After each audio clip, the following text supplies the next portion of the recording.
আজকে তো মক্কাবাসীকে ডেকেছে আল আমিন, as-সাদিক, আমানতদার, বিশ্বস্ত, সত্যবাদী মুহাম্মদ আমাদেরকে ডেকেছে। এই জন্য সকলে দলে দলে ছুটে চলে গেছে। নবীজি সাল্লাল্লাহু আলাইহি ওয়াসাল্লাম সকলকে একত্রিত হওয়ার পর সকলে জিজ্ঞাসা করে, মুহাম্মদ আপনি কেন আমাদেরকে এখানে ডেকেছেন, কেন একত্রিত করেছেন? নবীজি এবার বললেন, আমি যদি তোমাদেরকে এই কথা বলি যে এই পাহাড়ের পাদদেশে একদল অশ্বারোহী সৈন্য তোমাদের উপরে আক্রমণ করার জন্য অপেক্ষা করতেছে, তোমরা কি আমার কথা বিশ্বাস করবা নাকি? উপস্থিত সব মানুষ সমস্বরে বলে, মুহাম্মদ কেন আপনার এই কথা বিশ্বাস করব না? তার মানে অবশ্যই অবশ্যই আপনার এই কথা বিশ্বাস করব। কাফেররা কেন নবীজির কথা বিশ্বাস করবে? তারাই বলে, ও মুহাম্মদ আপনার কথা বিশ্বাস করব কারণ হলো ইতিপূর্বে আমরা আপনাকে কখনো মিথ্যাবাদী পাই না। আপনি তো এর আগে কোনোদিন মিথ্যা কথা বলেন নাই, আজকে মিথ্যা বলবেন এটা হতেই পারে না। তাহলে নবীজির সত্যবাদিতার সাক্ষী মক্কার কাফেররা আগের থেকেই দিয়ে রাখছে। নবুয়াতির আগেই কাফেররা নবীজির উপাধি দিয়েছে আল আমিন, নবীজির উপাধি দিয়েছে as-সাদিক। মক্কার কাফেররা নবীজির চারিত্রিক ব্যাপারে কোনোদিন কথা বলার সাহস পায় নাই।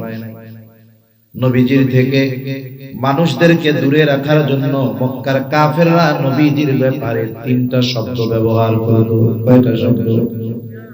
এক নাম্বার, মানুষদেরকে বলতো মুহাম্মাদের কাছে যাও না, মুহাম্মদ হলো একটা পাগল। আবার বলতো মুহাম্মাদের কাছে যাও না, মুহাম্মদ একটা জাদুকর। আবার বলতো মুহাম্মাদের কাছে যাও না, মুহাম্মদ হলো একটা কবি। নবীজির ব্যাপারে তারা এই তিনটা শব্দ ব্যবহার করত। বাস্তবতা হলো এই বিষয়গুলো কারো চারিত্রিক বিষয়ের অবক্ষয়ের কারণ হতে পারে না। ওরা কোনোদিন বলতে পারে নাই এই মুহাম্মাদের কাছে যাও না, মুহাম্মদ কিন্তু মিথ্যা কথা কয়। এই কথা বলার তারা কোনোদিন সাহস পায় নাই। এই জন্য আল্লাহ রাব্বুল আলামিন আমার আপনার নবীজির সকল চারিত্রিক বৈশিষ্ট্য নবুয়তির আগেই আল্লাহ তাআলা সব সময়ের জন্য পরিশুদ্ধ রেখে দিয়েছে। আমি আপনাদের খেদমতে পবিত্র কোরআনুল কারীমের অন্যতম প্রসিদ্ধ সূরা সূরা বনী ইসরাঈল থেকে একটা আয়াত তিলাওয়াত করেছি। আল্লাহ তাআলার কাছে তৌফিক চাই উক্ত আয়াতকে সামনে রেখে কিছু কথা আল্লাহ তাআলা আমাকে বলবার তৌফিক দান করেন, যে কথাগুলো আমাদের সকলের দুনিয়া এবং আখিরাতের জন্য কল্যাণকর হয়। সকলে বলি আমিন। আপনারা তো অবগত আছেন যে গত অক্টোবর মাসের শুরু থেকে নিয়ে এই পর্যন্ত মুসলমানদের উপরে, বিশেষ করে ফিলিস্তিনের গাজার নিরহ মুসলমানদের উপরে অমানবিক জুলুম, অত্যাচার, হত্যা, নিপীড়ন ইসরায়েলের ইহুদিরা চালিয়ে যাচ্ছে। আসলে ইহুদিদের মূল উদ্দেশ্য কি? গোটা দুনিয়াকে মুসলিম শূন্য করা নাকি অন্য কিছু? যদি এই উদ্দেশ্য তাদের হইতো যে গোটা দুনিয়ার সকল মুসলমানের বিরুদ্ধে তারা যুদ্ধ করবে, সব মুসলমানের সাথে তারা একেবারে যুদ্ধ করে মুসলমানদেরকে নিশ্চিহ্ন করে দিবে,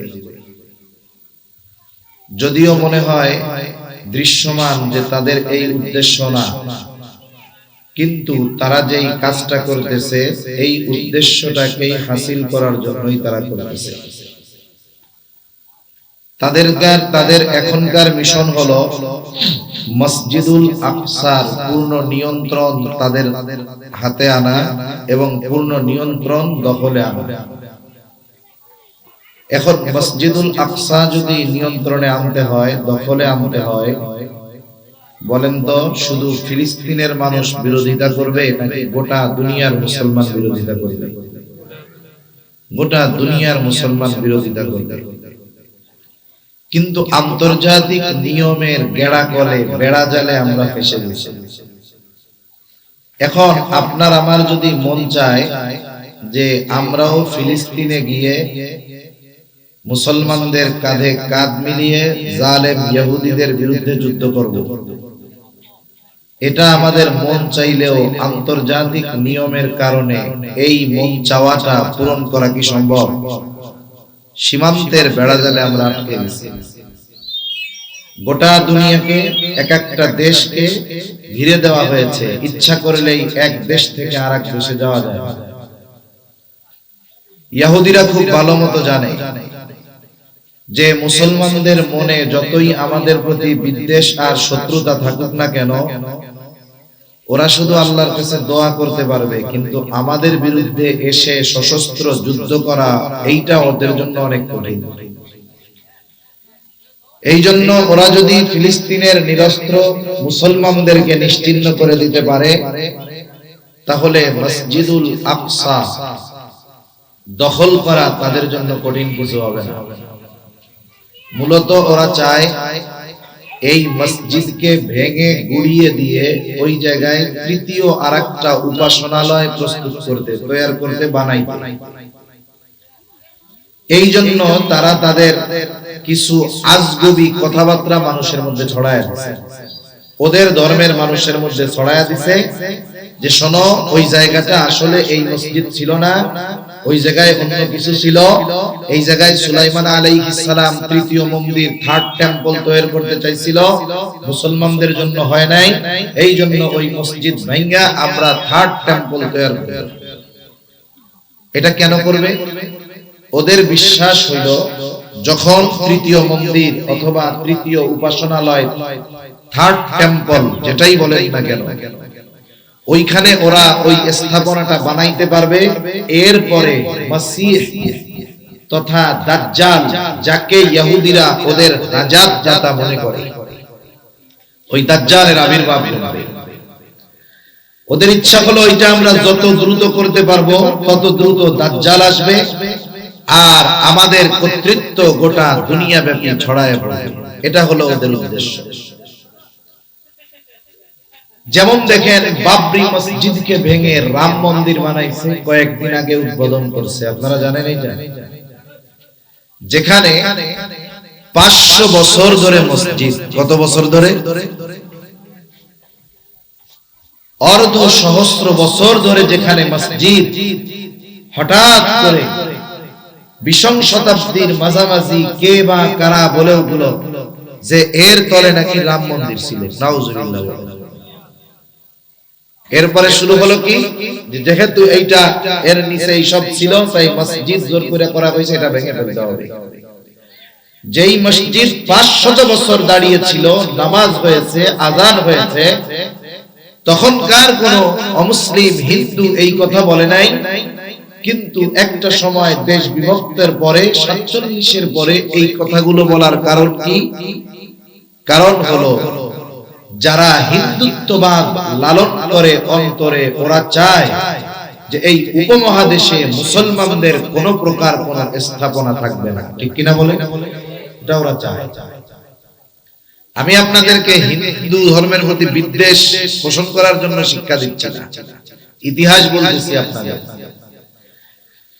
এরপরে দেখেন, আপনারা মাঝে মধ্যে পত্রিকায় খবর হয়তো পান যে ভারতের কিছু কিছু জায়গার নাম মুসলিম নাম হওয়ার কারণে এই নামগুলোকে পরিবর্তন করে অন্য নাম তারা রাখার চেষ্টা করতেছে। এরকম অনেক জায়গায় করতেছে।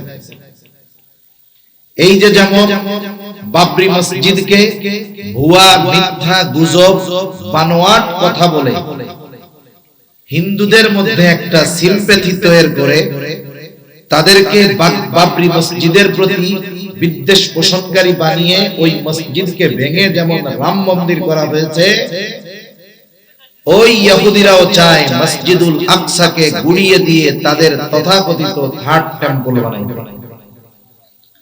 অথচ এই মসজিদুল আকসার সাথে বলেন তো পৃথিবীর সকল মুমিন মুসলমানের অন্তরের সম্পর্ক আছে না নাই?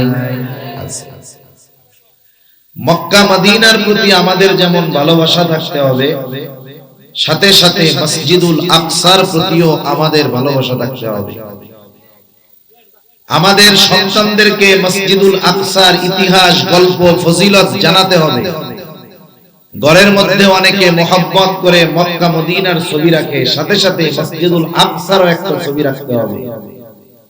যদি ঘরে ছবি থাকে, ছোট বাচ্চা অনেক সময় জিজ্ঞাসা করেন, আব্বু এটা কি, আম্মু এটা কি? যখন আপনি বলবেন এটা মক্কা, এটা কাবা, আল্লাহর ঘর, তখন আপনি তাকে এর সংক্ষিপ্ত ইতিহাস তার মাথার মধ্যে ঢুকায়া দিবেন। বলবেন যে আব্বু, এই মক্কা হইল এই দুনিয়ার প্রথম ঘর। আল্লাহ তাআলা বলছে, ইন্না আউওয়ালা বাইতিন উদিআ লিন-নাস লাল্লাযী বিবাক্কাতা মুবারাকান ওয়া হুদাল লিল আলামিন। এই ঘর বানাইছে ইব্রাহিম আলাইহিস সালাম, যিনি মুসলিম মিল্লাতের পিতা। এই ঘর বানানোর সময় ইব্রাহিম আলাইহিস সালামকে তার ছেলে ইসমাঈল আলাইহিস সালাম সাহায্য করেছে। এই ঘর তাওয়াফ করলে আল্লাহ তাআলা খুশি হয়, গুনাহ মাফ করে দেয়। সামর্থ্য যখন হয় এই ঘর তাওয়াফের জন্য তথা হজের জন্য যাইতে হয়, এটা আল্লাহ ফরজ করেছে। এই যে ছবিটা দেখে বাচ্চা একটা কথা জিজ্ঞাসা করলো, আর আপনি তাকে অনেক বিষয় এই সম্পর্কে জানায়া দিলেন। শিশুকালে বাচ্চারা যেই কথাটা শুনে, ওই কথাটা তার মনস্পটে, হৃদয়ের মধ্যে গেঁথে যায়, ঠিক কিনা বলেন?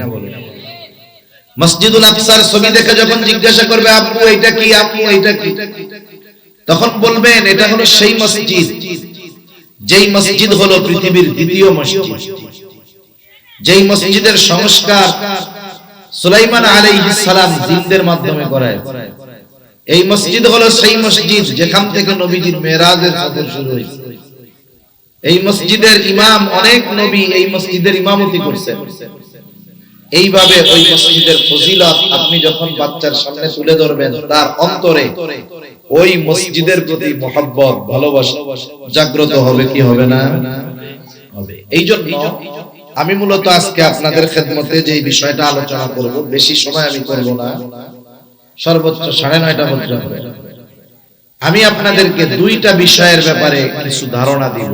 একটা হলো, যেহেতু রজব মাস, এই মাসেই রাসূল আকরাম সাল্লাল্লাহু আলাইহি ওয়াসাল্লামের মেরাজ, ইসরা এবং মেরাজ হয়েছে বলে প্রসিদ্ধ আছে। সাথে সাথে মেরাজের সূচনা স্থল যেই মসজিদ, মসজিদুল আকসা, এই মসজিদুল আকসা আর মেরাজ সম্পর্কে কিছু আলোচনা আমি আপনাদের সাথে করব। একটু খেয়াল দিয়ে শোনা যাবে না ইনশাআল্লাহ?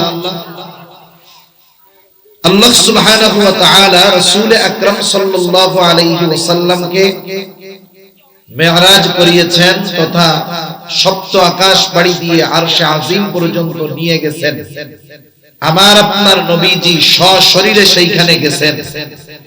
এটার প্রতি যদি কেউ সন্দেহ পোষণ করে, বিশ্বাস না রাখে, তাহলে তার ঈমানের মধ্যে সমস্যা আছে। আমাদের দেশের অনেক আধুনিক মানুষ মুসলমানের ঘরে জন্ম নেওয়ার পরেও এই বিষয়ে সন্দেহ পোষণ করে। বলেন তো, আল্লাহ তাআলা হলেন এমন এক মহান সত্তা, ওনার জন্য রাসূল আকরাম সাল্লাল্লাহু আলাইহি ওয়াসাল্লামকে সশরীরে সপ্ত আকাশ পাড়ি দিয়ে আরশে আজিম পর্যন্ত নেওয়া, এটা আল্লাহর জন্য কঠিন না অতি সহজ? সেজন্য এই ব্যাপারে কোনো সংশয় সন্দেহ অন্তরে রাখা যাবে। যেই রাত্রে এই ইসরা আর মেরাজের ঘটনা ঘটলো, রাসূলুল্লাহ সাল্লাল্লাহু আলাইহি ওয়াসাল্লাম কাবা চত্বরে কিছু মুসলমানদের সাথে বসে আছেন। উনি ওই রাত্রের ঘটনা বর্ণনা করতেছেন, আর কাফেররা প্রতিদিন সকালবেলায় নবীজির আশেপাশে বসে থাকতো যে আজকে কি কথা মুহাম্মদ বলে, কোন কথা নিয়ে মুহাম্মদকে ধরা যায়, ওই আশায় তারা থাকতো। নবীজি যখন বললেন যে এই রকম ঘটনা ঘটছে, আমাকে রাতের বেলায় মসজিদুল হারাম থেকে মসজিদে আকসা পর্যন্ত নেওয়া হয়েছে, ওইখান থেকে সপ্ত আকাশ পাড়ি দিয়ে আল্লাহ তাআলার দিদার নসিব হয়েছে। এই কথা যখন নবীজি বলতেছেন, পাশের থেকে আবু জেহেল উতবা সাহেবা চিন্তা করে, মুহাম্মদ মানুষরে দিয়া অন্যান্য কথা যতই বিশ্বাস করাইছো, এই কথা আর বিশ্বাস করাইতে পারবে না। এখন এরা দৌড়াইয়া আগে আবু বকর সিদ্দিক রাদিয়াল্লাহু তাআলা আনহুর কাছে গেছে। ওই দিন মজলিসে আবু বকর সিদ্দিক রাদিয়াল্লাহু তাআলা আনহু উপস্থিত ছিল না। চিন্তা করছে, আবু বকরকে দিয়ে যদি এই ঘটনা অবিশ্বাস করানো যায়, তাইলে অন্যান্য সবাই এমনিই অবিশ্বাস করবে। এই চিন্তা করে কাফেররা আবু বকর সিদ্দিক রাদিয়াল্লাহু তাআলা আনহুর কাছে গেছে। গিয়া বলে, আবু বকর শুনছো তোমাদের নবী কি বলে? কি বলে? বলে সে নাকি এক রাত্রের মধ্যেই মসজিদুল হারাম থেকে মসজিদে আকসায় গেছে। এরপরে সেখান থেকে সপ্ত আকাশ পাড়ি দিয়ে সে নাকি আল্লাহর সাথে কথাবার্তা বইলা আবার রাত শেষ হওয়ার আগেই নাকি চলে আসছে। আবু বকর সিদ্দিক রাদিয়াল্লাহু তাআলা আনহু বলে, এই কথা কি নবীজি সাল্লাল্লাহু আলাইহি ওয়াসাল্লাম বলছে? ওরা বলে, হ্যাঁ আমরা নিজ কানে শুনে আইসা তোমার কাছে বলতেছি। আবু জেহেল উতবা সাহেবা চিন্তা করছে, এবার মনে হয় আবু বকর বলবে না, আরে এটা তো হইতে পারে না। কিন্তু আবু বকর সাথে সাথে বলতেছে, নবীজি যদি এটা বলে থাকে, এটা যে সত্য এ ব্যাপারে কোনো সন্দেহ নাই। সুবহানাল্লাহ। ওরা যেই আশা নিয়ে আবু বকরের কাছে গেছে, সেই আশার জুড়ে বালি। কি হইল ঘটনা? রাসূল আকরাম সাল্লাল্লাহু আলাইহি ওয়াসাল্লাম বলেন, দুইজন ফেরেশতা আসছে, আমাকে জমজম কূপের কাছে নিয়ে গেছে। লম্বা ঘটনা, আমি সংক্ষিপ্ত সারে বলতেছি। প্রথমে নবীজি সাল্লাল্লাহু আলাইহি ওয়াসাল্লামের সিনা চাক করা হয়েছে, সার্জারি করা হয়েছে, সিনা পরিষ্কার করা হয়েছে জমজমের পানি দিয়ে। সিনা চাক রাসূল আকরাম সাল্লাল্লাহু আলাইহি ওয়াসাল্লামের দুইবার, কোন কোন বর্ণনায় আসছে তিনবার নবীজির সিনা চাক করা হয়েছে। প্রথমবার হলো যখন হালিমাতুস সাদিয়ার ঘরে রাসূল আকরাম সাল্লাল্লাহু আলাইহি ওয়াসাল্লাম ছিলেন। একদিন হালিমাতুস সাদিয়ার মেয়ে তথা ওনার দুধ ভাই দুধ বোনদের সাথে উনি মাঠে গেছেন নবীজি সাল্লাল্লাহু আলাইহি ওয়াসাল্লাম। উনি এক জায়গায় বসে আছেন, ওরা খেলাধুলা করতেছে। হঠাৎ ওরা দেখতে পাইল দুইজন লোক আসছে, নবীজিকে, শিশু নবীকে শুয়াইছে, সিনা চাক করছে, কি জানি বাহির করছে, আবার ওইরকম দিয়া মিলায়া দিয়ে চলে গেছে। প্রথমবার নবীজির সিনা চাক করানো হয়েছে, এর দ্বারা কি হলো? প্রত্যেকটা মানুষের শিশুকালে শিশু সুলভ কিছু আচরণ থাকে। আল্লাহ তাআলা নবীজি সাল্লাল্লাহু আলাইহি ওয়াসাল্লামের মধ্য থেকে ওই শিশু সুলভ বিষয়গুলোকে আল্লাহ তাআলা দূর করে দিয়েছেন। এজন্য নবীজির শৈশবকালেও অন্যান্য বাচ্চাদের মতো নবীজি হই হুল্লা দৌড়াদৌড়ি খেলাধুলা করতেন। উনি এক জায়গায় বসে কি জানি গভীর মনোযোগে ভাবতেছেন, এরকমটাই মনে হয়। এরপরে দ্বিতীয়বার যেই বর্ণনা আসছে, যৌবনকালে নবীজির একবার সিনা চাক করা হয়েছে। কেন? কারণ মানুষ যখন যৌবনকালে পদার্পণ করে, ওই বয়সে তার অনেক কিছু মনে চায়, করতে চায়। এই যৌবনের যেই আচরণগুলো, এই ধরনের কিছু বিষয় থেকে নবীজিকে হেফাজতের জন্য আল্লাহ তাআলা যৌবনকালে দ্বিতীয়বার সিনা চাকের ব্যবস্থা করেছেন। রাসূল আকরাম সাল্লাল্লাহু আলাইহি ওয়াসাল্লামকে আল্লাহ তাআলা নবুয়ত দেওয়ার আগেই এমন এমন বিষয় থেকে হেফাজত করেছেন, যেই বিষয়গুলো নবীজি নবুয়তির পরে হারাম ঘোষণা হয়েছে, এমন বিষয়গুলো থেকে আল্লাহ তাআলা আমার আপনার নবীজিকে নবুয়তির আগেই হেফাজত করেছে।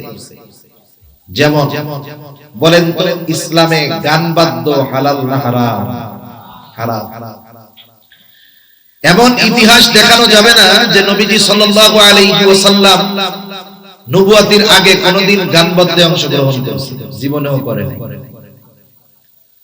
রাসূলুল্লাহ সাল্লাল্লাহু আলাইহি ওয়াসাল্লাম শরীয়ত মদকে হারাম করেছে। মদ, ইসলাম আসার পরেও মদকে একবারে হারাম করা হয় নাই, 3 ধাপে মদকে হারাম করা হয়েছে। অথচ নবীজি কোনদিন নবুয়তির আগে মদ পান করেন নাই। সুবহানাল্লাহ বলেন। এমন কোন কাজ নবীজি নবুয়তির আগে করেন নাই যার কারণে নবুয়তির পরে কাফেররা ওনাকে কিছু বলার সাহস পায় নাই। আল্লাহ তাআলা নবীজির চরিত্রকে কেমনে হেফাজত করছে একটা উদাহরণ দেই আপনাদের। রাসূলুল্লাহ সাল্লাল্লাহু আলাইহি ওয়াসাল্লাম যখন 3 বছর গোপনে দাওয়াত দিয়েছেন, কয় বছর? 3 বছর। আল্লাহ তাআলা এইবার আয়াত নাযিল করলেন। আল্লাহ তাআলা বলেন, ওয়া আনদির আশীরাতাকাল আকরাবিন। আল্লাহ রাব্বুল আলামিন বলেন, পয়গম্বর এখন আর গোপনে দাওয়াত দেওয়া হবে না, এখন আপনি আপনার নিকটস্থ আশেপাশের মানুষগুলোকে সতর্ক করেন।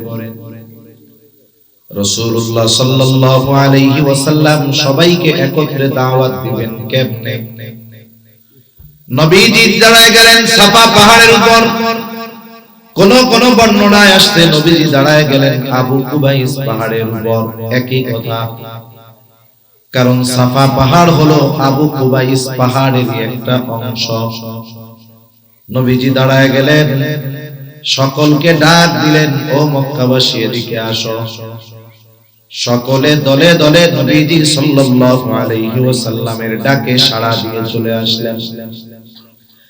কারণ আবু কুবাইস পাহাড়ের এমন একটা বৈশিষ্ট্য ছিল, মর্যাদা ছিল, একজন অপরিচিত ব্যক্তিও যদি আবু কুবাইস পাহাড়ের উপরে উঠে মানুষদেরকে সাহায্যের জন্য ডাকত, ব্যক্তিকে মক্কার মানুষ এইগুলো দেখতো না, বরং ওই পাহাড়ের উপরে উঠে অপরিচিত একজন মানুষও যদি মক্কাবাসীর কাছে সাহায্য চাইতো, ওই পাহাড়ের সম্মানার্থে মক্কার মানুষেরা ওই ব্যক্তিকে সাহায্য করার জন্য ছুটে আসতো। আজকে তো মক্কাবাসীকে ডেকেছে আল আমিন, as-সাদিক, আমানতদার, বিশ্বস্ত, সত্যবাদী মুহাম্মদ আমাদেরকে ডেকেছে, এই জন্য সকলে দলে দলে ছুটে চলে গেছে। নবীজি সাল্লাল্লাহু আলাইহি ওয়াসাল্লাম সকলকে একত্রিত হওয়ার পর সকলে জিজ্ঞাসা করে, মুহাম্মদ আপনি কেন আমাদেরকে এখানে ডেকেছেন, কেন একত্রিত করেছেন? নবীজি এবার বললেন, আমি যদি তোমাদেরকে এই কথা বলি যে এই পাহাড়ের পাদদেশে একদল অশ্বারোহী সৈন্য তোমাদের উপরে আক্রমণ করার জন্য অপেক্ষা করতেছে, তোমরা কি আমার কথা বিশ্বাস করবা নাকি? উপস্থিত সব মানুষ সমস্বরে বলে, মুহাম্মদ কেন আপনার এই কথা বিশ্বাস করব না? তার মানে অবশ্যই অবশ্যই আপনার এই কথা বিশ্বাস করব। কাফেররা কেন নবীজির কথা বিশ্বাস করবে? তারাই বলে, ও মুহাম্মদ আপনার কথা বিশ্বাস করব, কারণ হলো ইতিপূর্বে আমরা আপনাকে কখনো মিথ্যাবাদী পাই না। আপনি তো এর আগে কোনোদিন মিথ্যা কথা বলেন নাই, আজকে মিথ্যা বলবেন, এটা হতেই পারে না। তাহলে নবীজির সত্যবাদিতার সাক্ষী মক্কার কাফেররা আগের থেকেই দিয়ে রাখছে। নবুয়তির আগেই কাফেররা নবীজির উপাধি দিয়েছে আল আমিন, নবীজির উপাধি দিয়েছে as-সাদিক। মক্কার কাফেররা নবীজির চারিত্রিক ব্যাপারে কোনদিন কথা বলার সাহস পায় নাই। নবীজির থেকে মানুষদেরকে দূরে রাখার জন্য মক্কার কাফেররা নবীজির ব্যাপারে 3টা শব্দ ব্যবহার করত। কয়টা শব্দ? 1 নাম্বার, মানুষদেরকে বলতো মুহাম্মাদের কাছে যাও না, মুহাম্মদ হলো একটা পাগল। আবার বলতো মুহাম্মাদের কাছে যাও না, মুহাম্মদ একটা জাদুকর। আবার বলতো মুহাম্মাদের কাছে যাও না, মুহাম্মদ হলো একটা কবি। নবীজির ব্যাপারে তারা এই 3টা শব্দ ব্যবহার করত। বাস্তবতা হলো এই বিষয়গুলো কারো চারিত্রিক বিষয়ের অবক্ষয়ের কারণ হতে পারে না। ওরা কোনদিন বলতে পারে নাই এই মুহাম্মাদের কাছে যাও না, মুহাম্মদ কিন্তু মিথ্যা কথা কয়। এই কথা বলার তারা কোনদিন সাহস পায় নাই। এই জন্য আল্লাহ রাব্বুল আলামিন আমার আপনার নবীজির সকল চারিত্রিক বৈশিষ্ট্য নবুয়তের আগেই আল্লাহ তাআলা সব সময়ের জন্য পরিশুদ্ধ রেখে দিয়েছে। একবার নবীজি বলতেছেন যে এক বিবাহের অনুষ্ঠানে আমি গেছি, আমারে যাইতে বলছি বিবাহের অনুষ্ঠানে। এখন ওই বিবাহের অনুষ্ঠানে নাচ গান হবে, বাদ্যযন্ত্র বাজাবে, জাহেলিয়াতের সময়, উনি তখন কিশোর। নবীজি বলেন আমি ওই বিবাহের অনুষ্ঠানে গেলাম, কিছু সময় পরে নাচ গান শুরু হবে, সকলে আনন্দ হই হুল্লোড় শুরু করতেছে। ইতিমধ্যে হঠাৎ আমার দু চোখ জোড়ে ঘুম চলে আসলো। আমি ওই বাড়ির এক কোনায় গিয়া ঘুমায় পড়লাম, যেখানে লোকজন যায় না। এরা সারা রাত গান বাদ্য করেছে, মদ পান করেছে, হই হুল্লা করেছে। আমার কোনো হুশও নাই, খবরও নাই। আমার এক ঘুম, ওই রাত থেকে এক ঘুম, আমার ঘুম ভাঙছে তখন সূর্যের আলো আমার মুখের উপরে এসে পড়েছে যখন।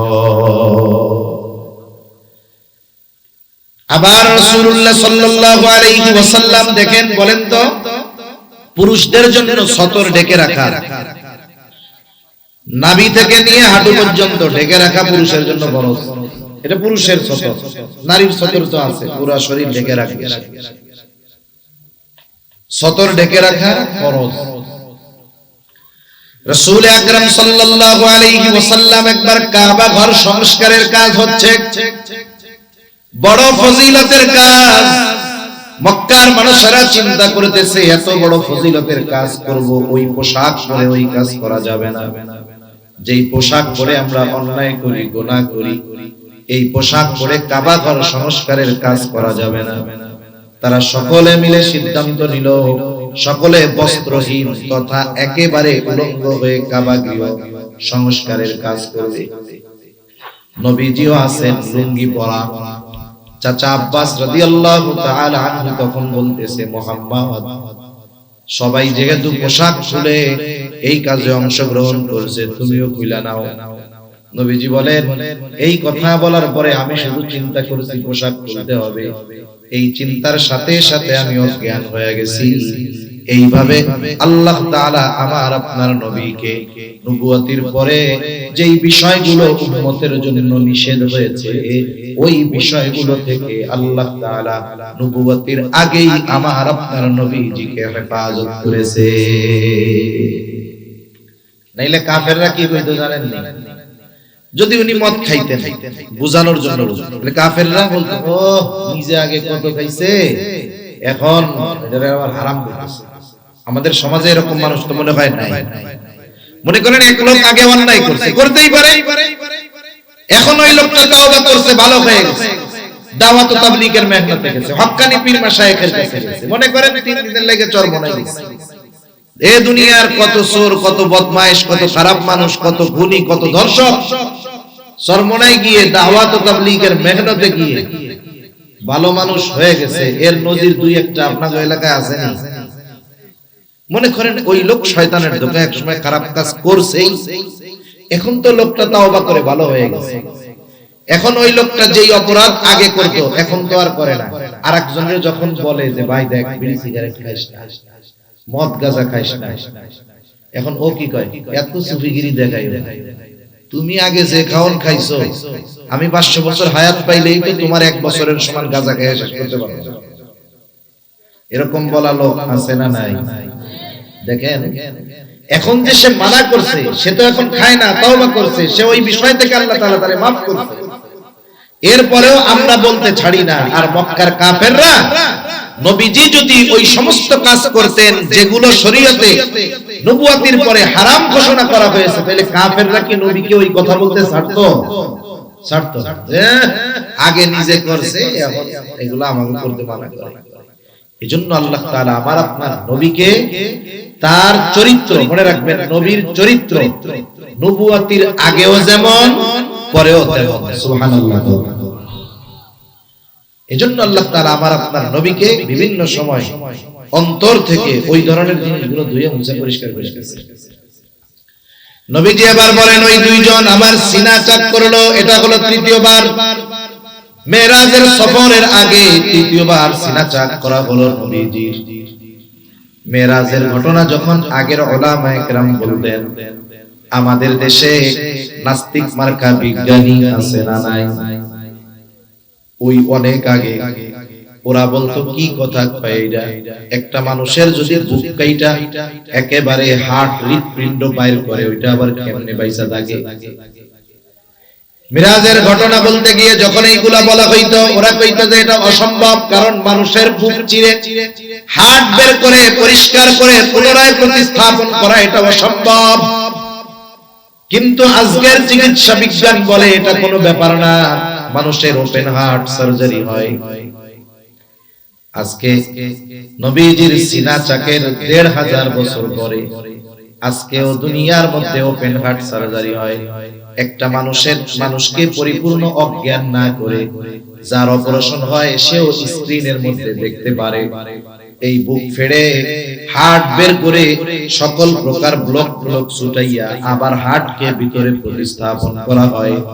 যেই ওপেন হার্ট সার্জারি আমরা দেখতেছি বিগত কয়েক বছর, আর ওই ওপেন হার্ট সার্জারি আমার আপনার নবীকে আল্লাহ তাআলা করিয়েছেন ১৫০০ বছর আগে।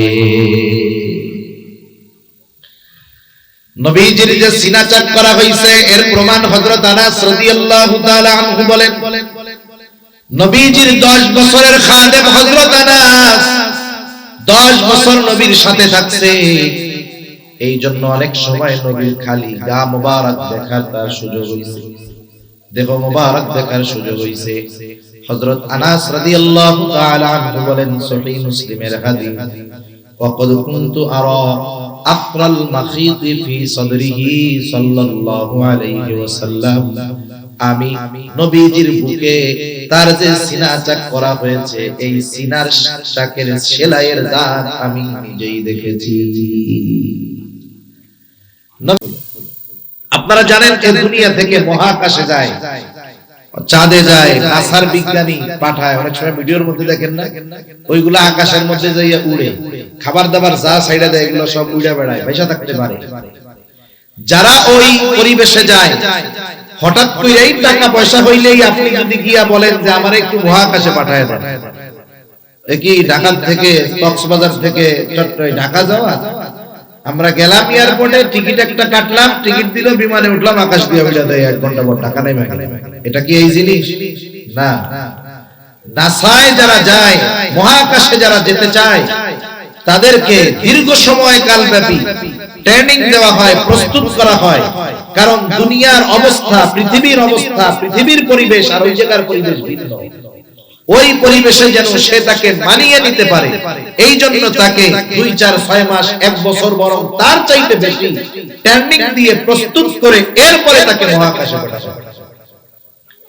নবীজির সফর হলো সপ্ত আকাশ পাড়ি দিয়ে আরশে আজিম পর্যন্ত।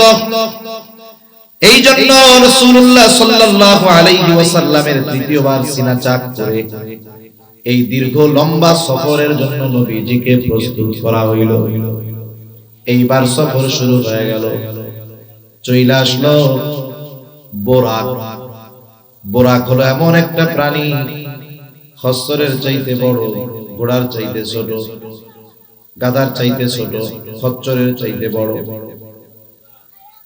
আমাদের অঞ্চলে অনেক জায়গায় মাঝে মধ্যে দেখি, বাজারেও পোস্টার কিনতে পাওয়া যায়, সাদা একটা ঘোড়া, ঘোড়ার সাথে 2টা লাগাই দিয়েছে ডানা, দেখেন নাই মনে হয়? আবার হাদিসে আছে বোরাক নাকি কথা কইতে পারে, এবার লাগাই দিয়েছে সাথে মানুষের একটা মাথা। আরে করদমের দল, ওইটারে ঘরের মধ্যে বরকত মনে করে টানায় রাখে, কয় যে এটা নাকি নবীজির বোরাক। নাউজুবিল্লাহ। রাসূল আকরাম সাল্লাল্লাহু আলাইহি ওয়াসাল্লাম এবার বোরাকের উপরে আরোহণ করলেন, বোরাকের উপরে চড়ে বসলেন। প্রথম সফর হলো মসজিদুল হারাম থেকে মসজিদুল আকসা পর্যন্ত। এখন আসেন বোরাকের গতি কত ছিল।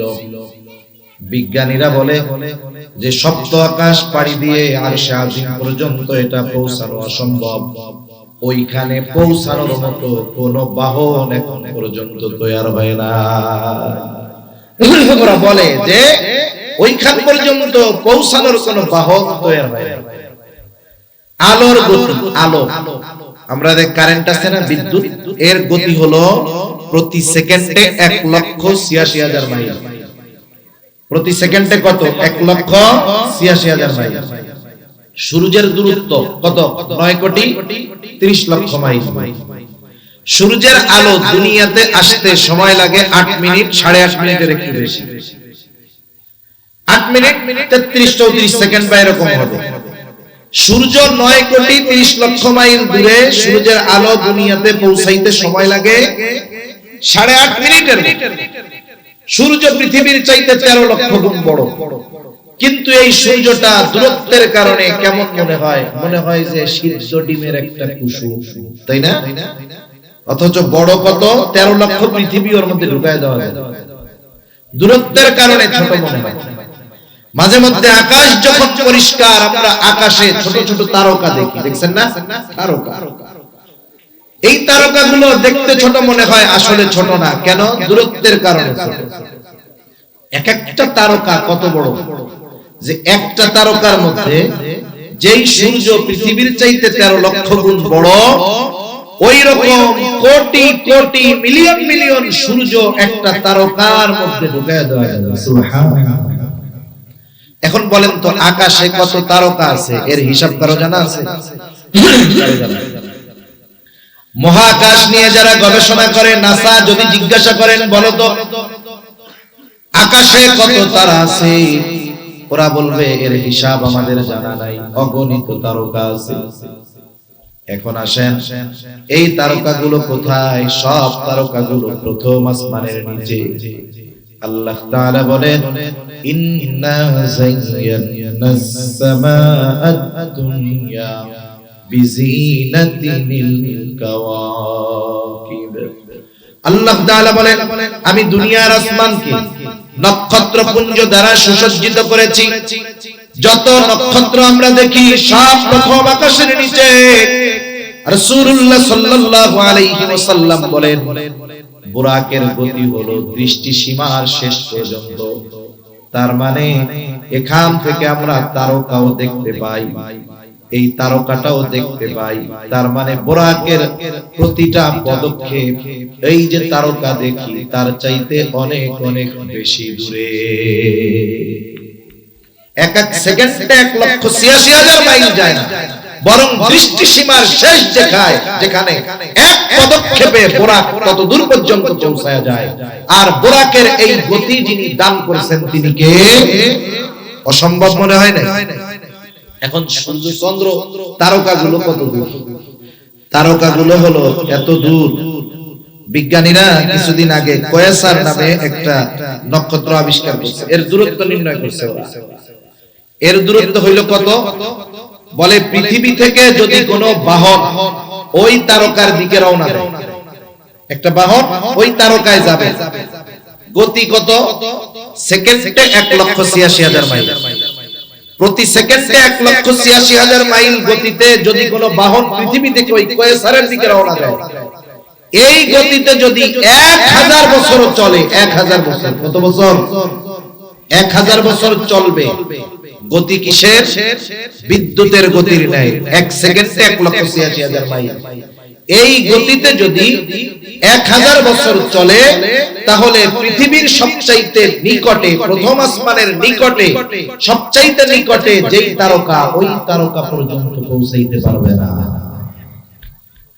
একটু চিন্তা করেন যে প্রথম আকাশের নিচে আল্লাহ কত জায়গা রাখছে। এই বিজ্ঞানীরা আগে এক সময় বলতো যে হুজুররা খালি ওয়াজ করে। কি ওয়াজ করে?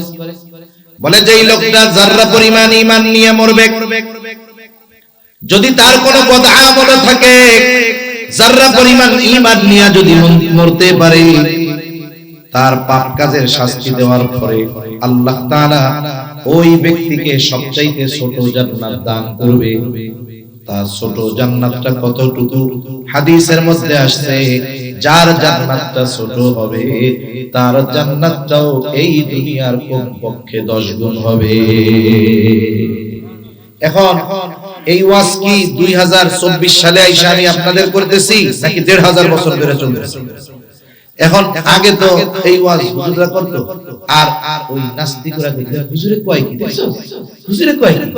আমরা দেশে দুইটার বেশি নয় একটা হইলে ভালো হয়, এই স্লোগান আছে নি আপনাদের, কয় না যে দুইটার বেশি না একটা হইলে ভালো হয়। এখন তো যে শিক্ষা ব্যবস্থা প্রণয়ন হচ্ছে, যে পাঠ্যপুস্তক প্রণয়ন হচ্ছে, যা করতেছে ঈমানও যাবে একটাও হবে না। যাই হোক, আমি তো ওই বিষয়ের দিকে বলতেছি না, এই জন্য বললাম। আল্লাহ আমাদের এই গজব থেকে হেফাজত করুক, সকলে বলি আমিন। তারা বলতো হুজুররা বলে কি, আমরা জন্ম নিয়ন্ত্রণ করতে বলতেছি, মানুষের সংখ্যা কমাইতে বলতেছি, থাকার জায়গার অভাব হইতেছে, খাওয়ার ব্যবস্থার অভাব হইতেছে, আমরা বলতেছি জনসংখ্যা কমাইতে যাতে থাকার জায়গা সংকটে না পড়ে যায়। আর হুজুররা বলে এরা নাকি মরার পরে যেটা ছোট পাইবো এটাই নাকি দুনিয়ার 10টার সমান একটা পাবে। এত জায়গা পাইবো, কি বলে এত জায়গা পাবে কোথায়? একটা আসমানের খবর আপনাদের বললাম যে সবচাইতে নিকটের যে গ্রহ, এটার দূরত্ব কোটি বছর পার হয়ে যাবে যদি কেউ প্রতি সেকেন্ডে 1,86,000 মাইল বেগে ছুটে, কোটি বছর পার হলেও ওই তারকা পর্যন্ত পৌঁছাতে পারবে না। আর ওই তারকা প্রথম আসমানের নিচে, প্রথম আসমানের নিচে। আল্লাহ বলতেছেন এগুলো আসমানকে আমি সুসজ্জিত করেছি। একটা সাধারণ মোটা মাথার মানুষও বুঝতে পারে যে তাহলে প্রথম আসমানের নিচে কত জায়গা। বলেন তো আসমান কি একটা না আরো আছে?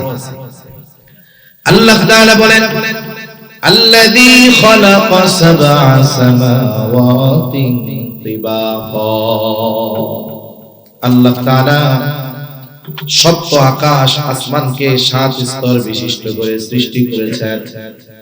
তার মানে এই কথাটা বোঝা যায় আল্লাহ তাআলা যদি তার কোন বান্দাকে দয়া কইরা দুনিয়ার 10টার সমান নয় 1000 সমানও যদি একটা জান্নাত দেয়, প্রথম আসমানের নিচের জায়গায় শেষ হবে না। যে কথার থেকে এতদূর গেলাম যে বোরাকের দূরত্ব সেকেন্ডে মানে এক মুহূর্তে কত দূর, দৃষ্টি সীমার শেষ পর্যন্ত। মানুষের দৃষ্টি সীমা কত দূর যায়? খোলা আকাশে আমরা ওই 1 কোটি আলোকবর্ষ মাইল দূরের ওই তারকাটাকে আমরা দেখতে পারি। তার মানে বোরাক এক পদক্ষেপে এর থেকে বেশি যায়। সুবহানাল্লাহ। নবীজি সফর শুরু করলেন, ওখান থেকে সফর শুরু হলো। জমিনের যেই ভ্রমণটা এটাকে বলা হয় ইসরা। মসজিদুল হারাম থেকে মসজিদুল আকসা পর্যন্ত ভ্রমণটাকে বলা হয় ইসরা। আল্লাহ তাআলা সে কথা কোরআনুল কারীমের মধ্যে বলেন, সুবহানাল্লাযী আসরা বিআবদিহি লাইলাম মিনাল মাসজিদিল হারাম ইলাল মাসজিদিল আকসাল্লাযী বারাকনা হাওলাহু লিনুরিয়াহু মিন আয়াতিনা ইন্নাহু হুয়াস সামিউল বাসীর। পুত পবিত্র ওই মহান সত্তা যিনি তার বান্দাকে মসজিদুল হারাম থেকে মসজিদুল আকসা পর্যন্ত ভ্রমণ করিয়েছেন। আল্লাহ তাআলা বলতেছেন বিআবদিহি, নবীজিকে আবদুন বলে আল্লাহ তাআলা অভিহিত করেছেন। মনে রাখবেন, এই দুনিয়ায় মালিক হইতে পারলেই দাম তা না, বরং পরিপূর্ণ আবদুন তথা আল্লাহর গোলাম হতে পারলেই সে সফল হয়ে যায়। আমার তো অনেক কথা বলতে মন চাইতেছে, কিন্তু সব কথা বলতে গেলে আমি যতটুকু পর্যন্ত যাইতে চাই ততটুকু পর্যন্ত আমার জন্য যাওয়া কঠিন হবে। এখন দেখেন, আমরা মনে করি স্বাধীনতার মধ্যেই মনে হয় পূর্ণাঙ্গ সফলতা। এই যে স্বাধীনতা, মানবাধিকার স্বাধীনতা বলতে বলতে বলতে কি হচ্ছে দেখেন না? এখন আমাদেরকে বুঝাইতে যাচ্ছে একটা ছেলে হয়ে জন্ম নিয়েছে, এখন ওর তো একটা স্বাধীনতা আছে। ও যখন বড় হবে, ও যদি মনে মনে নিজের মাইয়া কয় তাইলে নাকি ও মাইয়া হয়ে যাবে। নাউজুবিল্লাহ। এই ধরনের কথা বলার সাহস কেমনে হলো? কারণ মানুষকে স্বাধীনতার নামে, মানবাধিকারের নামে ইসলাম বিদ্বেষী বানানো হচ্ছে। বাস্তবতা হলো এই ধরনের স্বাধীন চেতা মানুষের কোনো দাম নাই। বলেন তো, আকাশে অনেক পাখি উড়ে যায়, লক্ষ লক্ষ পাখির জাত। আমার সাথে মনে করেন একজন আছে, আমি ওরে বললাম দোস্ত তুমি কি বক পাখি খাইতে মজা লাগে? বলে হ্যাঁ পাইলে তো খামু। তাহলে দেখো ওই যে আকাশে উড়ে যাইতেছে 1000-এর উপরে বক আছে, তুমি আমারে 500 টাকা দাও। এখন বলেন তো যেই স্বাধীন পাখি, খাঁচার বাহিরের পাখি, আমি যদি কেউরে 500 টাকা না 5 টাকাও চাই যে ওই পাখিগুলোর মালিক তোমারে বানায় দিলাম, ও কি আমারে দিবে বলেন তো? বলবে হুজুর এত বলদ ভাবেন, এ পাখির 5 পয়সাও কোনো দাম না। কিন্তু বলেন তো ওই পাখিগুলোর মধ্যে থেকে একটা পাখি যদি খাঁচায় বন্দি করে আইনা বলি কিনবেন, দাম কত? 500 টাকা, বাজারে 800, লুফে 500 টাকা দিয়ে কেনার লোক একজন না 50 জন বের হয়ে যাবে, ঠিক কিনা বলেন? তাহলে এই পাখিটার দাম হইল কেন? আবদ্ধ হওয়ার কারণে, জেলখানার মধ্যে বা খাঁচার মধ্যে আবদ্ধ হওয়ার কারণে। আমরা মুসলমান, আমরা যদি খাঁচার বাইরে চলে যেতে চাই তথা শরীয়তের যেই সীমা, খাঁচার বাইরে যদি চলে যেতে চাই আমাদের কোনো দাম নাই, আখিরাত বরবাদ, দুনিয়া বরবাদ। কিন্তু শরীয়তের খাঁচার মধ্যে যদি থাকি তাহলে আমাদের দাম আছে। সেজন্য আবদুন যে, গোলাম যে, সে আল্লাহর গোলাম। দুনিয়ার মানুষের গোলামি করলে সম্মান ইজ্জত ধ্বংস হয়ে যায়, আর আল্লাহর যে যত বড় গোলাম হয় তার মর্যাদা আল্লাহ তত বেশি বাড়ায় দেন। সুবহানাল্লাহ। দেখেন না খ্রিস্টানেরা ঈসা আলাইহিস সালামরে বলতে চায় যে এটা আল্লাহর ছেলে, আল্লাহ তাআলার কুদরত। পিতাবিহীন ঈসা আলাইহিস সালামকে মাতৃগর্ভে আল্লাহ তাআলা দিয়ে দিয়েছেন। ওরা কি বলতে চায়? ওরা বলতে চায় ঈসা হলো আল্লাহর ছেলে। ওরা গড়ে ওদের ভাষায় আরো সম্মান বেশি দিতে চায়, আর ঈসা আলাইহিস সালাম শিশু বাচ্চা, দুধের শিশু। আল্লাহ জবান খুলে দিয়েছে। কি বলে ঈসা আলাইহিস সালাম? তোমরা আমারে আল্লাহর সন্তান বইলো না। কেমন যেন সে বলে তোমরা আমারে আল্লাহর সন্তান বইলো না। ঈসা আলাইহিস সালাম বলতেছেন ক্বালা ইন্নী আবদুল্লাহ আতানিয়াল কিতাবা ওয়া জাআলানি নাবিয়্যা।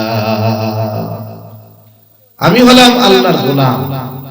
ইন্নী আবদুল্লাহ, আমি আল্লাহর বান্দা। আতানিয়াল কিতাব, আমাকে কিতাব দেওয়া হয়েছে, নবী বানানো হয়েছে। এজন্য আবদুন শব্দের মধ্যেই একজন মানুষ যদি এই শব্দের পরিপূর্ণ ধারক বাহক হতে পারে তথা আল্লাহর পরিপূর্ণ গোলাম হতে পারে, ওই লোকটাই সবচেয়ে বড় সফল, ঠিক কিনা বলেন? এজন্য আল্লাহ তাআলা আমার আপনার নবীজিকে আবদুন বলে আমার আপনার নবীজির মর্যাদাকে বুঝাচ্ছেন। সুবহানাল্লাহ। ভ্রমণ করাইলেন কোথায়? রাত্রিকালীন ভ্রমণ করাইলেন মিনাল মসজিদিল হারাম ইলাল মসজিদিল আকসা, মসজিদুল হারাম থেকে মসজিদুল আকসা পর্যন্ত। আল্লাহ তাআলা বলেন মসজিদুল আকসা কি জানোনি? আল্লাযী বারাকনা হাওলাহু, মসজিদুল আকসা হলো ওই মসজিদ যার আশপাশের এলাকাকে আল্লাহ তাআলা বরকতময় করেছে। আমি শুরুতেই বলছি দুইটা বিষয় নিয়ে আমি আপনাদেরকে টাচ দিব। একটা হলো মসজিদুল আকসার বিষয়ে কিছু কথা, আর এই বিষয়ের আলোকে মেরাজ ইসরার বিষয়ে কিছু কথা আসবে, এগুলো আমি বলবো আমার নির্ধারিত সময়ের মধ্যে। এবার আসেন, যেহেতু ওই ইহুদিদের টার্গেট হলো মসজিদুল আকসার ওই স্থাপনাকে ধ্বংস করে ওইখানে থার্ড টেম্পল নির্মাণ করা, তাদের এই ইচ্ছা মুসলিম উম্মার শরীরে এক বিন্দু রক্ত থাকা পর্যন্ত পূরণ হতে দেওয়া যাবে। তাহলে মসজিদুল আকসার এক নাম্বার কি আছে? আল্লাহ তাআলা বলেন বারাকনা হাওলাহু, আমি আল্লাহ তার আশপাশ চতুর্পাশকে বরকতময় করেছি। এজন্য জেরুজালেম, মসজিদুল আকসা হলো বরকতময় এক ভূমি, জেরুজালেম। শুধু তাই না, আল্লাহ রাব্বুল আলামিন এই জেরুজালেম মসজিদুল আকসার আশেপাশের এলাকাকে আল্লাহ তাআলা পবিত্র জমিন বলে অভিহিত করেছে। তাহলে মসজিদুল আকসা বলতে কতটুকু আপনারা বুঝবেন? আপনারা যারা বর্তমান সময়ের ছবি দেখছেন, জেরুজালেমের দুইটা ভাগ, একটা হলো ওল্ড সিটি আর একটা হলো নিউ সিটি। ওল্ড সিটিটা দেখবেন যে পুরো চারিদিকে দেওয়াল দিয়ে ঘেরা আছে, ওর ভিতরে অনেকগুলো স্থাপনা। একটা সোনালী গম্বুজের আছে, অনেকে মনে করে এটাই মনে হয় মূল স্ট্রাকচার, মূল মসজিদ। না, ওটাকে বলা হয় কুব্বাতুস সাখরা, ডোম অফ রক। ওইটা পরবর্তী অনেক একজন খলিফা উনি বানিয়েছেন, কিন্তু মূল মসজিদটা হলো ওই চারদিকের দেয়াল দেওয়া, ওই ভিতরের পুরা জায়গাটা হলো বাইতুল মুকাদ্দাস, পবিত্র ভূমি। ওই জায়গায় মসজিদুল আকসা, ছোট্ট একটা মসজিদ আছে যেটা ধূসর বর্ণের। ওই মসজিদটার সাথে অনেক স্বর্ণ কারুকার্য ছিল। ইহুদিরা আস্তে আস্তে ওইগুলো খুলে সব নিয়ে গেছে। ওই মসজিদটাকে তারা হাইলাইট করে না, মূল মসজিদ যেটা ওইটা ওরা হাইলাইট করে না, মানুষের সামনে শুধু ওই ডোম অফ রকের সামনে আনে, মানে আগামী প্রজন্ম অথবা মানুষ যেন মনে করে এটাই মনে হয় মূল মসজিদ। আসলে কিন্তু তা না, মূল মসজিদটা এক সাইডে, ছবি থাকলে দেখবেন ওইটা ধূসর বর্ণের। ওরা ওইটাকে ভেঙে দিতে চায়, এজন্য ওইটারে সামনে আনে কম, যাতে মুসলমান না বুঝে। তা ওই পুরা জেরুজালেম ওল্ড সিটি যেটা চারদিকে দেওয়াল দিয়ে ঘেরা, এটা পুরোটাই পবিত্র ভূমি, বরকতময় ভূমি। ঘোষণাকার আল্লাহ তাআলা। যেমন কেউ যদি মক্কায় গিয়ে নামাজ পড়ে, বায়তুল্লাহর সাথে সে যত দূর চলে যাক, জামাতে শরীক হইলে বায়তুল্লাহে নামাজ পড়ার যে ফজিলত, সে সেই ফজিলত পরিপূর্ণ রূপে লাভ করবে। হারামের যেই এরিয়া আছে, একেবারে বায়তুল্লাহর সাথে যেই হুকুম, হারামের এরিয়ার মধ্যে পরিপূর্ণভাবে সেই হুকুম, অথচ এরিয়াটা অনেক বড়, বিশাল বিস্তর জায়গা। এজন্য মসজিদুল আকসা বলতে শুধু মূল মসজিদটাকেই আমরা মনে করব না, বরং ওই যে চারদিকে দেওয়াল দেওয়া যেই জেরুজালেম সিটি, ওল্ড সিটি যেটা, এটা পুরোটাই বরকতময়, পুরোটাই আল্লাহ তাআলা পবিত্র জমিন বলে ঘোষণা দিয়েছেন। আল্লাহ তাআলা কোরআনুল কারীমের মধ্যে হযরত মূসা আলাইহিস সালাতু ওয়াস সালাম যখন বনি ইসরাঈলদেরকে জেরুজালেমের মধ্যে প্রবেশ করতে বলতেছিল, আল্লাহ তাআলা বলেন, মূসা আলাইহিস সালাম বলতেছে, ইয়া কওমি ইদখুলুল আরদাল মুকদ্দাসাতাল্লাতী কাতাবাল্লাহু লাকুম ওয়ালা তারতাদ্দু আলা আদবারিকুম ফাতানকালিবু খাসিরিন।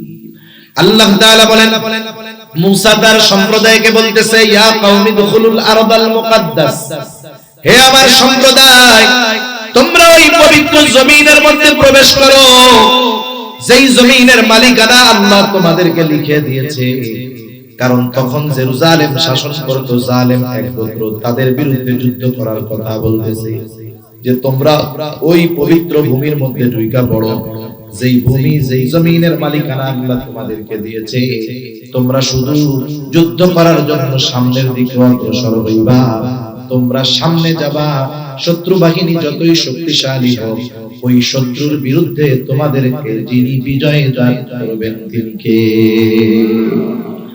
তবে একটা কাজ, সামনে যাবা তো যাবা, পেছনের দিকে আসবা না, তাহলে ক্ষতিগ্রস্ত হয়ে যাবে। তাহলে মসজিদুল আকসা তথা জেরুজালেমের ভূমি, এটা হলো পবিত্র ভূমি, বরকতময় ভূমি, পবিত্র ভূমি। এবার আসেন, এই জেরুজালেম এটা মুসলমানদের প্রথম কিবলা। মুসলমানদের কি প্রথম কিবলা? আব্দুল্লাহ ইবনে আব্বাস রাদিয়াল্লাহু তাআলা আনহু থেকে বর্ণিত, রাসূল আকরাম সাল্লাল্লাহু আলাইহি ওয়াসাল্লাম যখন মক্কায় ছিলেন, তিনি জেরুজালেমের দিকে তথা বাইতুল মুকাদ্দাসের দিকে ফিরে নামাজ পড়তেন। মক্কা থেকে বাইতুল মুকাদ্দাস হলো উত্তর দিকে, মক্কা থেকে মদিনা এরও আরো উত্তরে হলো বাইতুল মুকাদ্দাস। নবীজি যখন মক্কায় ছিলেন, বাইতুল্লাহর দক্ষিণ পাশে দাঁড়াইতেন, উত্তর দিকে মুখ করতেন।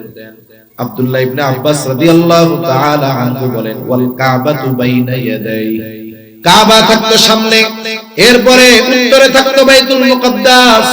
নবীজি এইবার বাদামা হাজারা ইলাল মদিনা, নবীজি এবার মক্কা থেকে মদিনায় হিজরত করলেন। মদিনায় গিয়ে নামাজ পড়া শুরু করলেন বাইতুল মুকাদ্দাসের দিকে। আগে তো মক্কায় থাকতে বাইতুল্লাহ সামনে নিতে পারতেন, যেহেতু বাইতুল মুকাদ্দাস উত্তর দিকে, কাবা পড়ে গেছে দক্ষিণ দিকে। মদিনা থেকে কাবা হলো দক্ষিণ দিক, বাইতুল মুকাদ্দাস হলো উত্তর দিক। এখন বলেন তো, নবী যদি বাইতুল মুকাদ্দাসের দিকে ফিরে নামাজ পড়ে, কাবা সামনে থাকে নাকি পেছনে পড়ে যায়? কথা বুঝেন নাই? কোন দিকে পড়ে? পেছনের দিকে। নবীজি 16 মাস নামাজ পড়ছে এই অবস্থায়, কিন্তু নবীজির অন্তরের মধ্যে তামান্না, আরে এই কাবা যদি মুসলমানদের জন্য কিবলা হয়ে যাইতো কতই না ভালো হইতো। যারা হজ উমরায় গেছেন আল্লাহ যাওয়ার তৌফিক দিয়েছে, যখন হজ উমরায় যাওয়া হয় ঐতিহাসিক স্থাপনাগুলো জিয়ারতে নিয়ে যাওয়া হয়, দেখার জন্য নিয়ে যাওয়া হয়। এর মধ্যে একটা হলো এই মসজিদে কিবলাতেই। ওই মসজিদের মধ্যে অনেকে দুই টের পায় না, কয় যে কই দুই কিবলা কেমনে? এখন তো কাবার দিকে মেহরাব মেম্বার সব, কিন্তু মসজিদ থেকে যখন বের হবে এইভাবে উপরের দিকে খেয়াল করলে দেখা যায় যে সাবেক যেই কিবলা তার চিহ্ন বোঝানোর জন্য একটা জায়নামাজের মধ্যে দেওয়া আছে। ওই মসজিদ ওই তথা ওই স্থানে নবীজি নামাজে ছিলেন। মনের মধ্যে তামান্না, যদি কাবা মুমিনদের জন্য কিবলা হয়ে যাইতো। নবীজি নামাজ পড়তেছেন আর আকাশের দিকে তাকাইতেছেন, মনের মধ্যে ওই আশা। আল্লাহ তাআলা মানুষের অন্তরের খবর জানেন কি জানেন না? একটু আস্তে বলেন, জানেন কি জানেন না? নাকি আপনাদের মধ্যে দুই একজন আছে আমার মনের খবর আল্লাহও জানেন? আসেননি দুই একজন? তাহলে কথা কইলে কি খিদা লাগা যায়, এই জন্য কথা কম কম? আল্লাহ তাআলা সবার মনের খবর জানে। আল্লাহ রাব্বুল আলামিন মনের খবর জানে। নবীজি কি বলতে চায়, কেন আকাশের দিকে তাকায়? আল্লাহ তাআলা বলেন, قد نرى تقلب وجهك في السماء فلنولينك قبلة ترضاها। কেন আপনি আপনার চেহারাটা উপরের দিকে দেন? আল্লাহ তাআলা দেখেন, তিনি জানেন। আল্লাহ তাআলা বলেন, ফালানুওয়াল্লিয়ান্নাকা কিবলাতান তারদাহা। আরে নবীর প্রতি আল্লাহ তাআলার মুহাব্বত, ভালোবাসা কেমন, এই কথাটাও এর দ্বারা উপলব্ধ করা যায়, বোঝা যায়। আল্লাহ তাআলা বলতেছেন, হাবিব রে, আপনার মন চায় কাবা বাইতুল্লাহ মুসলমানদের জন্য কিবলা হয়ে যাক, এটা আপনার মন চায়। অবশ্যই অবশ্যই আমি ফালানুওয়াল্লিয়ান্নাকা কিবলাতান, আমি অবশ্যই অবশ্যই এই কিবলা পরিবর্তন করে দিব। কেন? বলে তারদাহা, আপনার খুশির জন্য, সন্তুষ্টির জন্য আমি আল্লাহ জেরুজালেম থেকে ফিরায়া বাইতুল্লাহকে আপনার জন্য আমি আল্লাহ কিবলা বানায়া দিব। এখন আল্লাহ তাআলা কিবলা পরিবর্তন করেছেন কেন? নবীরে খুশি করার জন্য। সুবহানাল্লাহ বলেন। দুই রাকাত তো হয়ে গেছে। খুশির খবর কয় না, ভালো কামে দেরি করতে নেই। আল্লাহ তাআলা সাথে সাথে বলেন, দুই রাকাত হইছে তাতে কি, বাকি দুই রাকাত ওই দিকে ফিরাই পড়ে। সুবহানাল্লাহ। ফাওয়াল্লি ওয়াজহাকা শাতরাল মাসজিদিল হারাম, আপনি আপনার চেহারাটাকে মসজিদে হারামের দিকে ফিরায় দেন। ওই মসজিদুল আকসা জেরুজালেম এর অন্যতম বৈশিষ্ট্য হলো এটা মুসলমানদের প্রথম কিবলা। কেউ যদি বাইতুল মুকাদ্দাসের প্রতি মহব্বত, ভালোবাসা না রাখে, নবীজির ওই ইবাদতগুলোর প্রতি, এই মসজিদের অন্যতম বৈশিষ্ট্য এটা হলো পৃথিবীর দ্বিতীয় মসজিদ। রাসূলুল্লাহ সাল্লাল্লাহু আলাইহি ওয়াসাল্লামকে জিজ্ঞাসা করা হলো, ইয়া রাসূলুল্লাহ আইয়ু মাসজিদিন উদিয়া ফিল আরদি আউওয়ালা, এই জমিনের মধ্যে সর্বপ্রথম কোন মসজিদকে বানানো হয়েছে? নবীজি বললেন, আল মসজিদুল হারাম, মসজিদুল হারামকে প্রথমে বানানো হয়েছে। বলেন এরপরে কোনটা? নবীজি বলেন, আল মসজিদুল আকসা। প্রশ্ন করা হইল, কাম কানা বাইনাহুমা, এই দুই মসজিদের মধ্যে ব্যবধান কত বছরের? নবীজি বললেন, দুই মসজিদের মধ্যে ব্যবধান হলো 40 বছরের। এই হাদিসের ব্যাখ্যা না বুঝলে আবার পেছ লাগা যায়। আল্লাহ তাআলা তো বাইতুল্লাহ ইব্রাহিম আলাইহিস সালাম মূলত বানায় না। ইব্রাহিম আলাইহিস সালাম হলো মূল সংস্কারক। এর আগে নূহ আলাইহিস সালাতু ওয়াস সালামের মহাপ্লাবনের পরে বাইতুল্লাহর আগের যে স্থাপনা ছিল, পাথর টাথর দিয়ে ছিল, এটা পুরো বিধ্বস্ত হয়ে যায়। শুধু বালুর উঁচু ডিবির মতো একটু জায়গা ছিল, আর কিছুই ছিল না। আল্লাহ তাআলা তো চাইছেন ইব্রাহিম আর ইসমাইল আলাইহিস সালাম এই দুইজনকে দিয়ে বাইতুল্লাহ সংস্কার করাবেন। এই জন্যই তো হাজেরা সহ ওই দুগ্ধপোষ্য শিশু বাচ্চা ইসমাইল আলাইহিস সালামকে আল্লাহর নির্দেশে ইব্রাহিম আলাইহিস সালাম বাইতুল্লাহর কাছে রেখে গেলেন। ইয়ার এক লম্বা ইতিহাস। এরপরে যখন প্রাপ্তবয়স্ক হইছে, আল্লাহর নির্দেশে বাপ বেটা মিলা এবার ওইটাকে সংস্কার করছে। বর্তমান যে বাইতুল্লাহ দেখেন, এটা কিন্তু ইব্রাহিমী যে স্ট্রাকচার তা নয়। আপনারা যারা হজ উমরায় গেছেন, তাওয়াফের সময় দেখবেন বাইতুল্লাহর সাথেই এই রকম সাদের মতো বাঁকানো একটা দেয়াল, ছবি টবিতে দেখছেন না? এটাকে বলা হয় হাতিমে কাবা। এটাও কাবার অংশ। মূল ঘর, চার কোণা যেই ঘর, ওর মধ্যে যদি কেউ ঢোকার পরে সে যেই দিক খুশি সেই দিক ফিরা নামাজ পড়তে পারবে। কিন্তু বাহিরে ওই যে চাঁদের মতো যে অংশটা, ওই ভিতরে যদি কেউ যাইতে পারে, যাওয়া যায়, অনেক মানুষ যায়। ওই জায়গাটাও যেহেতু কাবার অংশ, ওই জায়গায়ও সে যেদিকে খুশি সেদিকে ফিরে নামাজ পড়তে পারে। হাতিমে কাবার এরিয়ার মধ্যে ঢুকছে, বাইতুল্লাহর পেছনে দিয়ে সামনের দিকে ওই দেয়াল বাগানো যেটা, ওইটার সামনে দিয়ে নামাজ পড়ছে, তার নামাজ হয়ে যাবে। এখন কথা হইল, তাইলে ওইটারে বাইরে রাখা হইল কেন? ইব্রাহিম আলাইহিস সালাম কিন্তু পুরোটা নিয়ে বানাইছিলেন।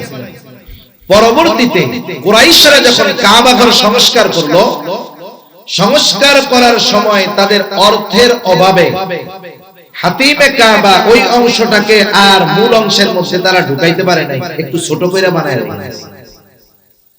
ইব্রাহিম আলাইহিস সালামের কাবার স্ট্রাকচার ছিল, দরজা ছিল দুইটা, আর এখন দেখবেন দরজা কত উপরে, প্রায় 5-6 ফুট উপরে দরজা। ওই সময় দরজা ছিল দুইটা, একটা দিয়া ঢুকতো আর একটা দিয়া মানুষ ইবাদত করে বাইরে বের হতো। কুরাইশরা করলো কি, দরজার যেই ভিত্তি এটারে অনেক উপরে নিয়ে গেল আর দরজা বানায় দিল একটা, যাতে কেউ সহজে মূল স্ট্রাকচার, মূল কাবার মধ্যে না ঢুকতে পারে। এই জন্য এক দরজা বানাইলো, দরজা উপরে দিয়ে দিল, যে ওরা যাকে খুশি তাকে ঢুকতে দিবে। এভাবে চলছে দীর্ঘকাল। নবীজি আয়েশা সিদ্দিকা রাদিয়াল্লাহু তাআলা আনহার কাছে বলছেন যে আমার তো মন চায় যে আমি এটাকে ভেঙে পুনরায় ইব্রাহিমী যেই স্ট্রাকচার, ওই স্ট্রাকচারে কাবাকে নিয়ে আসি। দুইটা দরজা দিয়ে দেই, এক পাশ দিয়ে মানুষ ঢুকবে আর এক পাশ দিয়ে বের হবে, দরজাটা নিচু হবে, সাথে আর একটু বড় হবে। কিন্তু করেন নাই কেন? ঝামেলা, ফিতনার আশঙ্কার কথা চিন্তা করে। পরবর্তীতে আব্দুল্লাহ ইবনে জুবায়ের রাদিয়াল্লাহু তাআলা আনহু, আয়েশা সিদ্দিকা রাদিয়াল্লাহু তাআলা আনহার ভাগ্নে আসমা বিনতে আবু বকর রাদিয়াল্লাহু তাআলা আনহার ছেলে আব্দুল্লাহ বিন জুবায়ের, জুবায়েরের ছেলে আব্দুল্লাহ, উনি যখন এই মক্কার কাবা ঘরটার কথা খালার মুখে শুনছে যে নবীজির আশা ছিল, করতে চাইতেন কিন্তু এই চিন্তায় করতেন, উনি ওইটাকে ভাঙা ওই ইব্রাহিমী যে স্ট্রাকচার, ওই স্ট্রাকচারে করছিলেন। এটাকে কেন্দ্র করে হাজ্জাজ বিন ইউসুফ এনার উপরে অনেক নির্যাতন করে নৃশংসভাবে ওনাকে শহীদ করেছিলেন। এই ইতিহাস অন্যদিকে। তাহলে কোন কথার থেকে গেলাম যে মসজিদুল হারাম এটা মুসলমানদের কিবলা হওয়ার আগে প্রথম কিবলা ছিল এই মসজিদুল আকসা জেরুজালেম। সেজন্য এটার সাথে মুসলমানদের ইবাদতের, নবীজির সিজদার ইবাদতের সম্পর্ক আছে। আর এটা হলো পৃথিবীর প্রথম মসজিদ। মসজিদুল হারাম হলো পৃথিবীর প্রথম মসজিদ। ইব্রাহিম আলাইহিস সালাম এটাকে সংস্কার করেছেন এর 40 বছর পরে। মসজিদুল আকসা ইব্রাহিম আলাইহিস সালামের হাতে প্রতিষ্ঠিত হয়েছে। এই দুইটার ব্যবধান হলো 40 বছর। এই দৃষ্টিকোণ থেকে নবীজি বলেছেন এই দুইটার মধ্যে ব্যবধান হলো 40 বছরের। অনেকে মনে করে মসজিদুল আকসা মনে হয় সুলাইমান আলাইহিস সালাম বানাইছে। না না, সুলাইমান আলাইহিস সালাম এটাকে জিনদেরকে দিয়ে সংস্কার করেছিলেন, কিন্তু মসজিদুল আকসা এটা প্রতিষ্ঠিত হয়েছে ইব্রাহিম আলাইহিস সালামের হাতে। এটা পৃথিবীর দ্বিতীয় মসজিদ। এই মসজিদ এমন এক মসজিদ যেই মসজিদের মধ্যে এক রাকাত নামাজ পড়লে কমপক্ষে 250 রাকাতের সওয়াব হয়। আমাদের সামর্থ্য থাকলে মক্কা মদিনায় গিয়ে 1 লক্ষ রাকাতের মদিনায় গিয়ে 1000 রাকাতের সওয়াব অর্জন করতে পারি, কিন্তু যেই মসজিদ 250 রাকাতের সওয়াব পাওয়া যায়, যেই মসজিদ পৃথিবীর দ্বিতীয় মসজিদ, যেই মসজিদ মুসলমানদের প্রথম কিবলা, টাকা পয়সা থাকলে ওই মসজিদে গিয়ে আল্লাহর কুদরতি কদমে একটা সিজদা দেওয়া যায় না।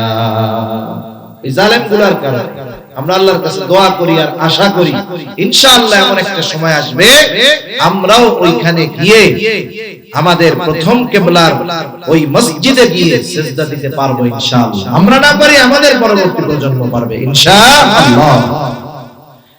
এবার আসলে ওই মসজিদের অন্যতম আর একটা বৈশিষ্ট্য কি, পৃথিবীর 3টা মসজিদে সফরের উদ্দেশ্যে, দেখার উদ্দেশ্যে, ভ্রমণের উদ্দেশ্যে যাওয়া যায় ফজিলত মনে করিয়া, ফজিলত মনে করে 3টা মসজিদে দেখতে যাওয়া যায়। আমাদের অঞ্চলে আছে 60 গম্বুজ মসজিদ। কেউ যদি এই চিন্তা করে যে ওই মসজিদ দেখতে গেলে আমার বড় ফজিলত হবে, তাহলে তার গুনাহ হবে। কত মানুষ মাঝে মধ্যে দেখি নামাজ কালাম কিছু পড়ে না, ওই জায়গায় গিয়ে 2 রাকাত নামাজ পড়ে, কেন পড়লি? ওই ফজিলত আছে। একটু আগে জোহরের নামাজ গেছে, এটা পড়ে নাই, ওইটার সময় বাইরে দাঁড়াইয়া বিড়ি টান, একটু পরে ওইটার ভিতরে ঢুইকা 2 রাকাত নামাজ পড়ছে, কেন পড়লি? ফজিলত। কেউ যদি এই মনে করে ওইখানে যায়, ওইখানে নামাজ পড়লে ফজিলত, গুনাহ হবে। কি হবে জোরে বলেন?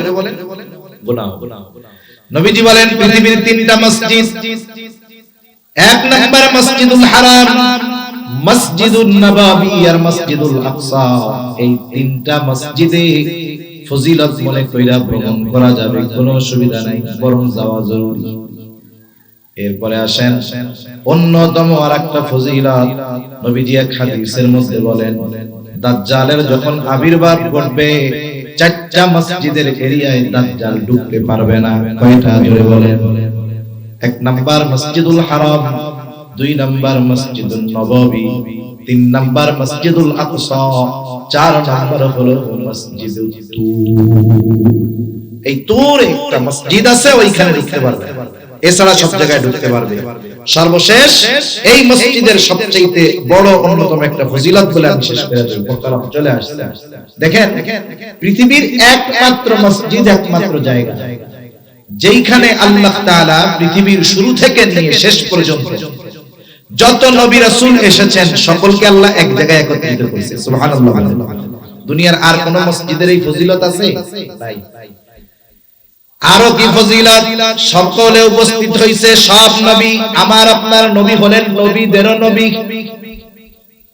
নবীদেরও ইমাম, নবীজি নবীদেরও ইমাম। সব নবীরা একত্রিত করেছেন আল্লাহ তাআলা সব নবীদের। 2 রাকাত নামাজ হবে। কে ইমামতি করবে? আদম আলাইহিস সালাম সকল মানুষের বাবা, ইব্রাহিম আলাইহিস সালাম সব মুসলমানদের পিতা। ইমামতির সুযোগ কারো হয় নাই। জিবরাইল ঠেলা দিয়া আমার আপনার নবীকে সামনে আগায় দিয়া বলে আজকে এই জামাতের ইমামতি করার যোগ্যতা একমাত্র আল্লাহ তাআলা আপনাকেই দিয়েছে। আপনি হলেন আজকের ইমাম, ইমামুল আম্বিয়া। আমরা কেন বলি? আমার আপনার নবী নবীদের নবী। এই মসজিদের সাথে আমাদের মুসলমানদের ঈমানের অন্তরের সম্পর্ক। এজন্য 2 মসজিদের সাথে সাথে এই মসজিদের প্রতিও আমাদের ভালোবাসা রাখতে হবে, ঠিক কিনা বলেন? আর ওখান থেকেই আমার আপনার নবীজির ঊর্ধ্বলোক মেরাজের সফর শুরু হয়েছে। আল্লাহ সুবহানাহু ওয়া তাআলা আমাদের সকলের অন্তরে মসজিদুল আকসার মুহাব্বত, মসজিদুল হারাম আর মসজিদুল নববীর মতো মসজিদুল আকসার মুহাব্বত আল্লাহ আমাদের হৃদয়ের মধ্যে ঢুকায় দিন। সকলে বলি আমিন। আল্লাহ তাআলা জালেমদের কবল থেকে এই পবিত্র জমিনকে, বরকতময় ভূমিকে আল্লাহ তাআলা হেফাজত করুক। সকলে বলি আমিন। যারা ওই জালেমদের বিরুদ্ধে জিহাদ করতেছে আল্লাহ তাদের কবুল করুন। যারা জীবন দিয়েছে আল্লাহ তাআলা তাদেরকে শাহাদাতের মর্যাদা দান করুন। আমিন। সুবহানাকাল্লাহুম্মা ওয়া বিহামদিকা।